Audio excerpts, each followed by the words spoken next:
Friends, আপোনালোক সকলোকে মোৰ ইউটিউব চেনেল নয়না ব্লগছলৈ স্বাগতম জনাইছোঁ। আজি মই পুনৰ চাদৰ দহি গুঠা পদ্ধতিৰে আহিছোঁ, গতিকে আপোনালোকে ভিডিঅ'টো শেষলৈকে চাই থাকিব। তাৰ আগতে আপোনালোকে যদি মোৰ চেনেলটো এতিয়ালৈকে ছাবস্ক্ৰাইব কৰি নাই তেতিয়াহ'লে অতি সোনকালে চেনেলটো ছাবস্ক্ৰাইব কৰি ল'ব, যাতে আপোনালোকে মোৰ ভিডিঅ' সোনকালে পায় আৰু ভিডিঅ'টো শেষলৈকে চাই থাকিব। চাদৰত দহি লগোৱাৰ আগতে চাদৰ মূৰটোত টাকুৰি সূতাৰে ভালদৰে গাঁঠি ল'ব আৰু চাদৰ দহিবোৰ লগাই ল'ব। এতিয়া ভিডিঅ'টো শেষলৈকে আপোনালোকে চাই থাকিব। क्या हुआ? इसकी कोई खास दिखाने से पहले ही उठे हैं, फिर भी थकने वाले बुरी बातें कहते हैं। रात को हो गई है, चुपचाप सो जा।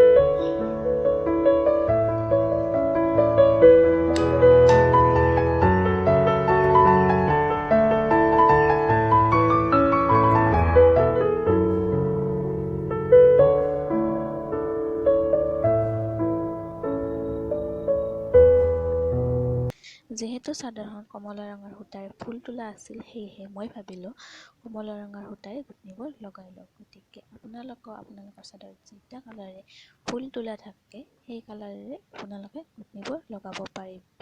গুঠনিবোৰ লগোৱাৰ আগতে আপোনালোকে টাকুৰি সূতাৰে চাদৰৰ মূৰটোত গাঁঠি ল'ব, তাৰপিছত গুঠনিবোৰ লগাই ল'ব।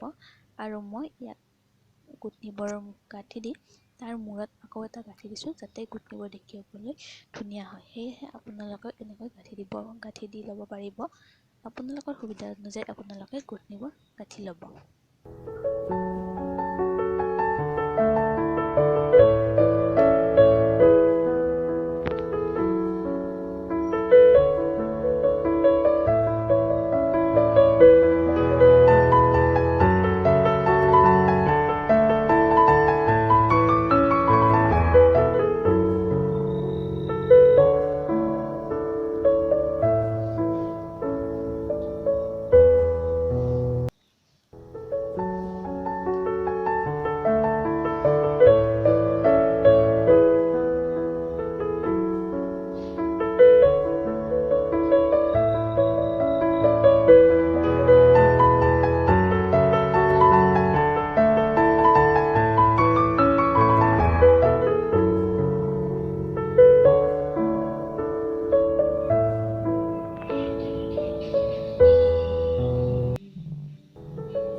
মোৰ চাদৰখন এতিয়া গুঠি লোৱা হ'ল। এতিয়া মই 2 নম্বৰ ছাইডটো গুঠি আছোঁ, গতিকে আপোনালোকে চাই থাকিবচোন।